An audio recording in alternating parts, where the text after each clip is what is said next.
আজকের প্রশ্ন, এখানে কোন মা সৎ? আপনার চোখ কতটা শার্প? আজকের ধাঁধা আপনি সমাধান করতে পারবেন? 90% মানুষ ভুল উত্তর দেয়। তাই ভালো করে দেখে তারপর সিদ্ধান্ত নিন। তাহলে শুরু করা যাক। চলুন, দুইজন মায়ের কার্যকলাপ পর্যবেক্ষণ করা যাক। বাম পাশে এক মা হাতে একটি বেসবল ব্যাট নিয়ে রেগে আছেন। ছোট ছেলেটি আতঙ্কে কুঁকড়ে গেছে। দেওয়ালে টিভি বা জানালার কাচ ভাঙা দেখা যাচ্ছে। ডান পাশে একজন মা মোবাইলে ব্যস্ত, ফুরফুরে মেজাজে দাঁড়িয়ে আছেন। ছোট ছেলেটি ঘর পরিষ্কার করছে, কিন্তু মা সাহায্য করছেন না। ছেলেটির মুখে ক্লান্তির ছাপ স্পষ্ট। কে বেশি খারাপ মা? আপনি কি মনে করেন? আপনাদের জন্য টাইম রইল মাত্র 5 সেকেন্ড।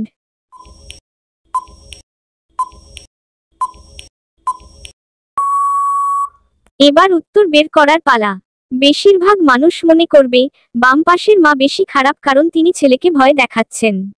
কিন্তু ডান পাশের মা আরো ভয়ঙ্কর, কারণ তিনি দায়িত্ব পালন করছেন না। সন্তানের প্রতি উদাসীনতা, তাকে কষ্ট দিয়ে নিজের কাজ করানো, এটাই দীর্ঘমেয়াদে বেশি ক্ষতিকর। আপনার মতে কে বেশি খারাপ? কমেন্টে জানান। তো বন্ধুরা, এখানে সঠিক উত্তরটি হবে এখানে ডান পাশের মাটি সৎ মা। আপনার উত্তর কি সঠিক ছিল? তাহলে কমেন্টে আমি স্মার্ট লিখুন। এমন আরো মজার ধাঁধা পেতে চ্যানেল সাবস্ক্রাইব করুন এবং বন্ধুদের সাথে শেয়ার করুন। নেক্সট প্রশ্ন। আজকের ধাঁধা, তিনজনের মধ্যে কে সবচেয়ে মূর্খ? আপনার পর্যবেক্ষণ ক্ষমতা কেমন? 90% মানুষ ভুল উত্তর দেয়। চ্যালেঞ্জ গ্রহণ করুন এবং সঠিক উত্তর দিন। ভালো করে দেখুন, তারপর সিদ্ধান্ত নিন। চলুন দুইটি দৃশ্য বিশ্লেষণ করা যাক। বাম পাশের ছবি, তিনজন লোক একটি বড় কাঠের গুঁড়ি কাঁধে নিয়ে হাঁটছে। মাঝের ব্যক্তি বিপদে আছে, তার এক পা শূন্যে, আরেক পা মাটিতে। তিনি নিজেই ভারসাম্য হারিয়ে পড়ে যেতে পারেন।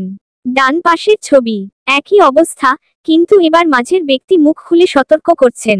তিনি বিপদের কথা বুঝতে পেরেছেন এবং সতর্ক করছেন। এতে পুরো দল নিরাপদ থাকবে। আপনাদের জন্য টাইম রইল মাত্র 5 সেকেন্ড।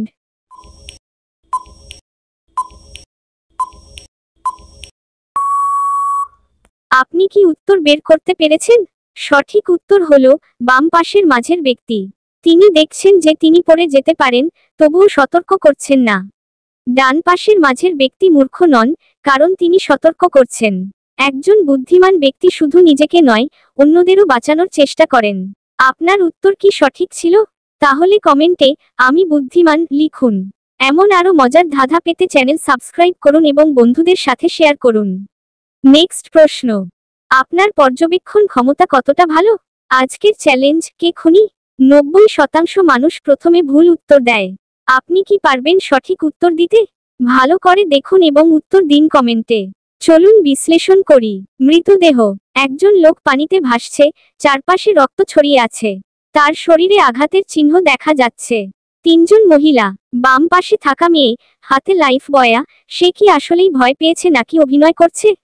মাঝের মহিলা, মাথায় হাত দিয়ে চিন্তিত, কিন্তু সে কি নির্দোষ?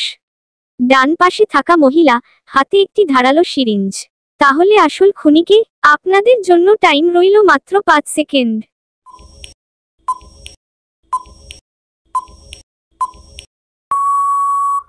আপনার উত্তর কি সঠিক ছিল? সঠিক উত্তর হলো ডান পাশের মহিলা। তার হাতে সিরিঞ্জ রয়েছে, যার মাধ্যমে সে হয়তো বিষ প্রয়োগ করেছে। পানিতে রক্ত থাকার মানে হলো সিরিঞ্জের মাধ্যমে ইনজেকশন দিয়ে তাকে হত্যা করা হয়েছে। সে একজন বিজ্ঞানী বা ডাক্তার সেজে নিজেকে নির্দোষ প্রমাণ করার চেষ্টা করছে। আপনার উত্তর কি সঠিক ছিল? তাহলে কমেন্টে আমি পর্যবেক্ষক লিখুন। এমন আরো মজার ধাঁধা পেতে চ্যানেল সাবস্ক্রাইব করুন এবং বন্ধুদের সাথে শেয়ার করুন।